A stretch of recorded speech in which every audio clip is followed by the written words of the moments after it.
Well, here's the anticipated update gremlin video. I'm going to kind of go over a bunch of different things that we have kind of upgraded on the gremlin and changed and blah blah blah. And as I've been told, my videos are boring, so you just got to deal with me talking because, I'm just not very good at trying to build things and videotape it at the same time. Alright, anyway, so the 6-liter is finally done. It's in the car,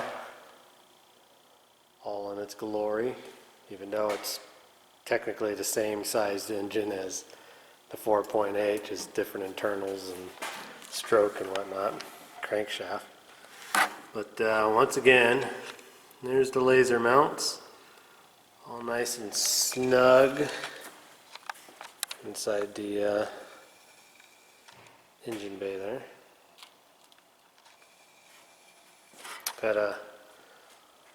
Had only one person really give me any problems over it, and it was really just because they were trying to buy them and compare them to bull tier mounts. So, like a pretty good run. Speaking of motor mounts, I have successfully built and sold 200 mounts, and that's all the different types, everything combined. It's 200 mounts now. I'm not entirely sure if I'm going to keep making motor mounts or not anymore. But I have a few trade-in mounts floating around and stuff like that.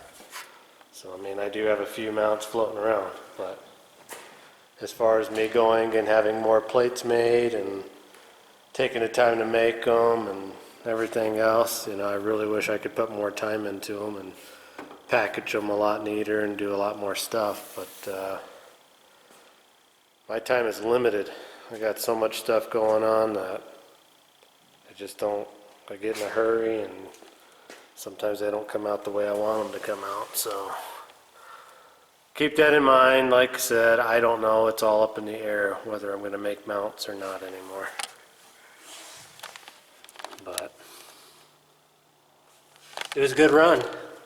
I originally said I'd like to build somewhere between 100 and 200 mounts, and like I said, we sold the 200th mount just a couple of days ago. So they got a channel shirt and a mount and a couple other things, so good for them. And that one's actually stamped as the 200th mount, and I do believe the 100th mount is out there. It even might be for sale still, so I don't know. You can find those on some of the AMC group pages. But alright, well anyways, let's get back to the gremlin here. As you can tell, we still have our Mickey Mouse spring hoopties here to get the ride height a little better. I haven't come up with a better solution yet other than getting some Javelin V8 springs and putting on here. But I did build these spacers that I stole the idea from another guy. And if you're watching this, you know who you are, and I appreciate it. But he did it a lot better. He actually cut a block out and everything. These are just little tower things with grade 8 bolts, so probably not the safest design in the world, but ran on them all last year, drag raced on them, and never had any issues. So about these disc brakes here, if you've watched this channel and all my all my several hundred videos that I have on YouTube, then you know that these came off of the AMX originally. And you can see where they got ultra hot. These were powder coated at one time, but they not so much anymore. They wouldn't stop the AMX very good at all. So I put Scarebird brakes on that AMX and then put these on the gremlin. But I got another Scarebird brake kit, I believe, coming. And that's what I mean, I believe. I haven't seen much more on that yet, but when they show up, I'll get more into that story on how that's gonna happen and all that stuff. But It's either put those on or that Javelin I got from Spokane has disc brakes like I would say 70, maybe 70 or 71 and newer. So, you know, they were the Kelsey, I think, style brakes, not the Bendix. But these work great for the Gremlin, no problem on that. But the only downside about these brakes on the Gremlin is still having a little bit of issues with these getting hot. So when she would drag race and obviously had to stop at the end of the 8th mile, you know, she would come in and we'd have to let the car pretty much, the brakes cool off as much as we could because the brakes just didn't want to stop this Gremlin either. So I don't know if there's just something going on with the brake material. Of course, those are brand new pads, new calipers. I mean, I don't know, but we're going to probably change these out. As far as the bottom of the Gremlin goes, this one is going to be obscure. You would have to actually go back and look at the original Grimmy Gets an LS videos to see my original exhaust, which the collector flange was literally right up in here somewhere. Worked out, it was okay, but it's just kind of a pain in the butt if I had to do anything with the exhaust. The starter would come out okay with that configuration, but it was a little tight. Now the starter will fall right out of this car, and the collectors are down here where they would normally be, and there's the other side there. So I did the same thing to that header too, just to get the exhaust right. We were going to change out the mufflers, but the mufflers we got, I just feel they were going to be too loud. And Chelsea kind of likes to keep this car kind of quiet. So she's not like me where I'm deaf already and like to hear loud cars. But so we're going to keep the Flowmasters. This little wire here is my fuel pump, which I didn't change too much in the way of fuel system other than I added a steel line. Let's see, get this thing to focus here, maybe. Well, anyways, there's a steel line now for my return line. It actually used to be a chunk of high pressure fuel line that ran all the way from the tank all the way up. So that was no good. And then I always kind of had a problem with the exhaust rattling on this Gremlin. It would always rattle or make noise. You can actually see I riveted a piece of rubber there so it quit hitting the hanger. Well, I finally got unlazy and put in a second exhaust hanger, and I think that's going to cure up all of our problems. And then long ago I made a bag I'm putting those little, or a video I'm putting those little airbags here to keep the Grimmy from rubbing tires. I currently got the bag out because I was doing some other exhaust work and stuff, but it kind of wraps up the bottom part of the engine. Oh, I guess other than the oil pan, which if you've been following on Instagram and stuff, then you know it's got a shorty pan and life is a lot better now. Moving back up into the engine bay, header. Somebody pointed out to me that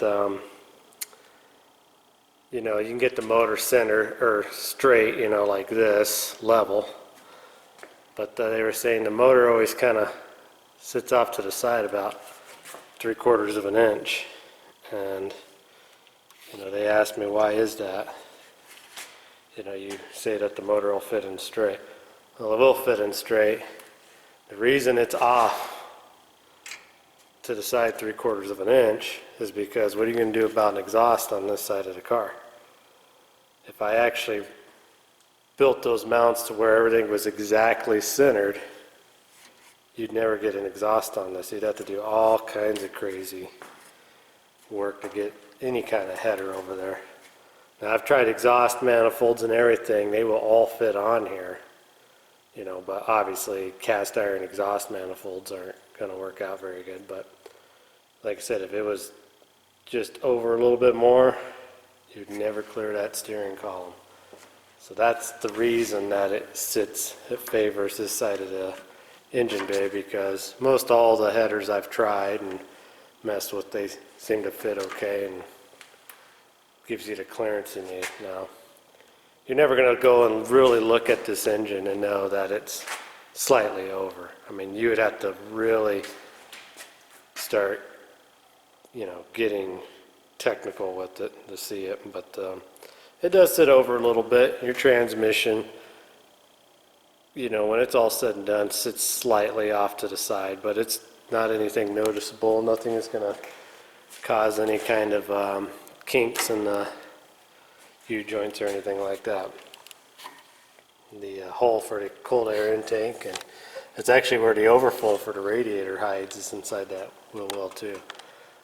The biggest upgrade I feel that I've done is, if you remember all the pictures, I always had a computer sitting here and a rat's nest of wiring, fuse box, relays, and same thing. That all happened when I made the video, let's put an LS in the Grimmy.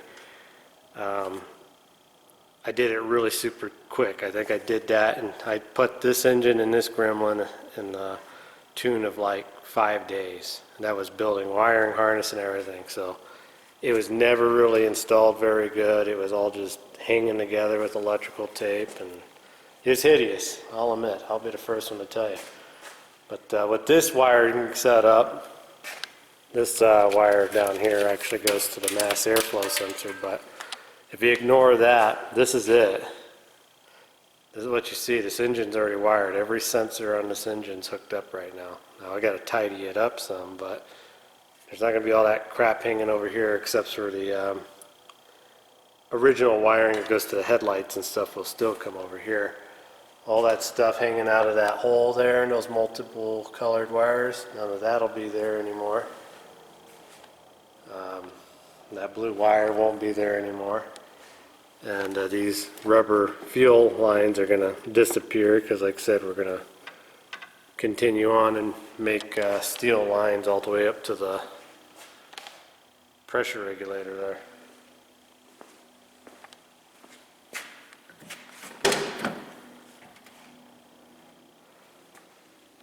So we ran all the wiring, all the computer, everything through the firewall in there.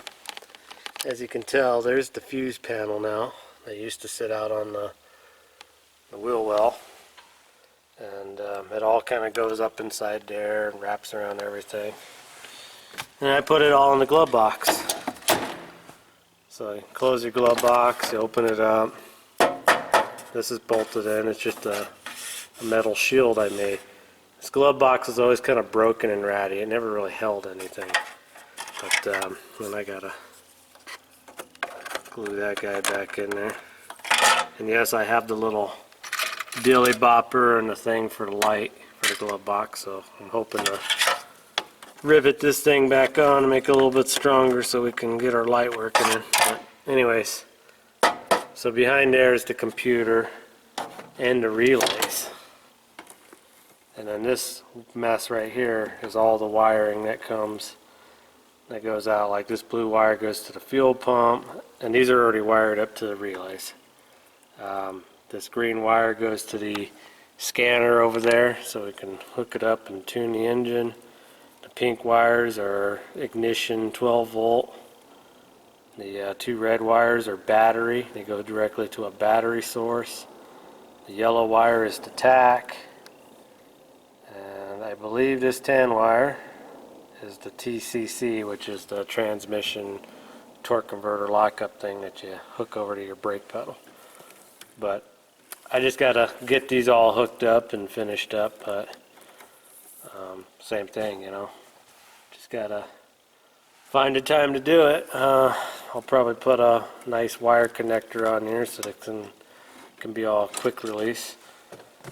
And then that'll all just kind of go over there in that area. But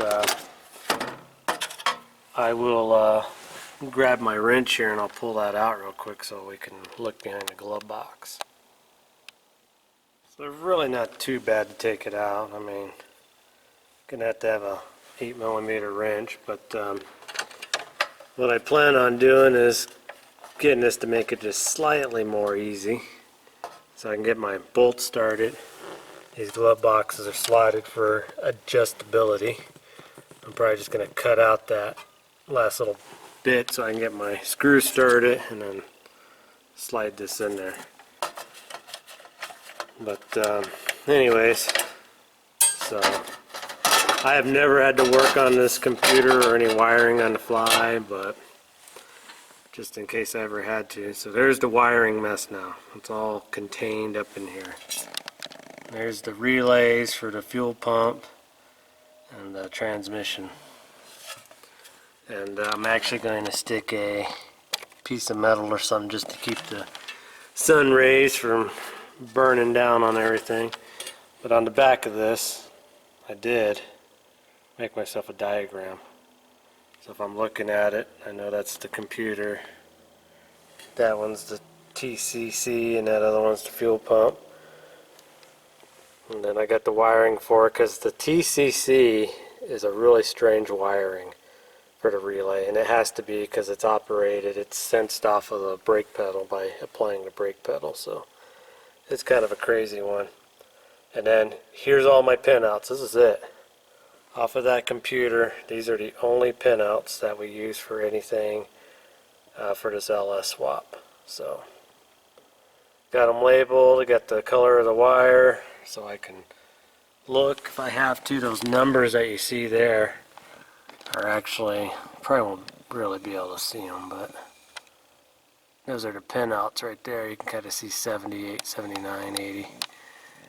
But it's just something, you know, if I'm having a fuel pump problem or something, or tack isn't working, then, you know, kind of know where to look.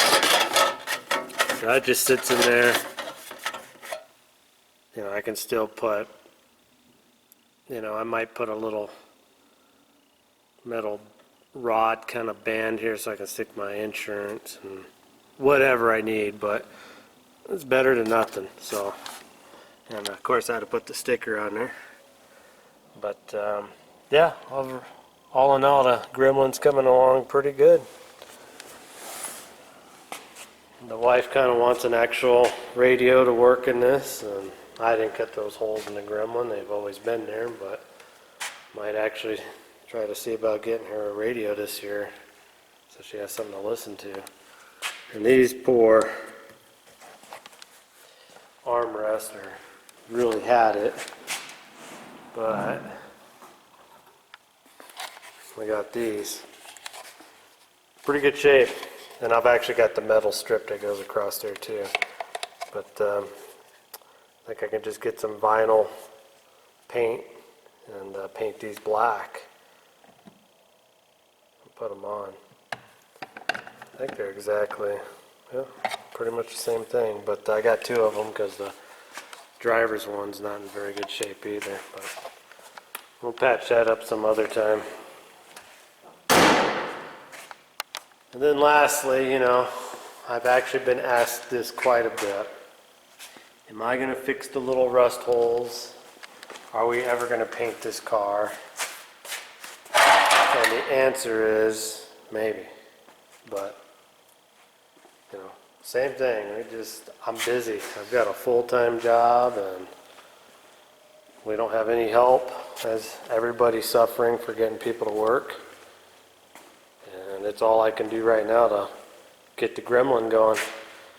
I got to keep this gremlin going because the wife does race it. She really enjoys it, and I'm glad she does. So it's top priority. The AMX, I've been asked a few times, am I ever going to work on that and get that finished? The answer is yes, eventually, but it needs a lot of money still, worth of parts. And with that being said, I'm actually probably going to shift my focus to the junkyard Javelin. I've got all the parts I need for it. I've got this little 4.8 that was in the Gremlin that's still an excellent engine. And I'm probably going to get that thrown together as just a driver for now, something to play with this summer. And that'll keep me busy on getting this fixed or getting this done. So there's a good chance that AMX isn't going to do much this summer. It probably won't be until next summer until it's completely ready. But we'll try to get the junkyard javelin going, because if I can LS swap a gremlin in 4 days, I know I can LS swap that just as quick. And the nice thing about that is I pretty much have all the parts now. I have all the interior stuff I need. I have everything I need for that part of it. I have a fender now. I have an engine. I have another computer. I have another wiring harness. I have a spare transmission. So I can get that going a lot quicker and a lot more simpler and a lot less money than I can that. I'd probably have, I'd say $600 worth of extra parts I'll have to buy, fuel pump, stuff like that, to get that up and running. And I have to spend, right now as it's looking, I got to spend $800 on just a transmission controller just to get the transmission part of that done, and that's not including anything else and everything else that's got to get done on the AMX. So probably what's going to happen. But well, as usual, I really appreciate everybody that watches. The last, I would say, 6-7 motor mount sets that I sold went to getting this gremlin put together and getting her 6-liter in and stuff. So I'm really thankful for that. She doesn't have any sponsors or anything, so it's a little bit harder to get the gremlin built. And that's kind of the other problem with the AMX too, as we're talking about sponsors, is unfortunately I've lost 3 more sponsors, and it's not because they don't want to sponsor the car, it's because they can't find any help, and they're pretty much closing down. They just don't have anybody to work, and they can't keep the doors open if they don't have people to actually keep the doors open. So it's going to get a little tougher on getting that finished too without the sponsorship money. And I got a good job that pays me a lot of money, but I'm in Bozeman, Montana, and before you even say anything, look up Bozeman, Montana, and look up how expensive it is to live in this city. And this shop right here is very expensive. I got property management properties I have to pay every quarter. Our taxes just doubled on this place, and it's unreal on how much money it costs just to pay the taxes on this building. So like I said, it's just all more money. Every year it's going to get more expensive. So, but all right, well, I'll quit rambling on. I hope you guys enjoyed seeing what we've done to the gremlin and some of the upgrades, and we'll figure out what we're going to do about disc brakes here soon. Hopefully the next video I put out on this, we're actually going to get it fired up. I'm waiting for the radiator. We ordered a brand new radiator for it, and I got a new throttle body, so I don't have to run this Mickey Mouse adapter plate to run the really small 72 millimeter. I can run a bigger, badder one, probably not 102, but hopefully somewhere around a 90 or 92. And we'll just keep going, but we'll have this all ready to go. And sorry to all you that were expecting me. I know I said we were going to try to clean up the engine compartment, but just running out of time. And it was -20 for like 2 weeks straight, and that was the time I had to power wash this, and there's just no way of doing it. But I have a plan on how to get rid of all that old grime and get around this without with the engine in it and get it cleaned up. So that'll be a video for another day, but we'll bring you back to this one as soon as we can, and I'm hoping to get a video out on the Jeep truck here really soon for the few people that ask about that. So in the meantime, just thanks for watching, and we'll see you in the next video.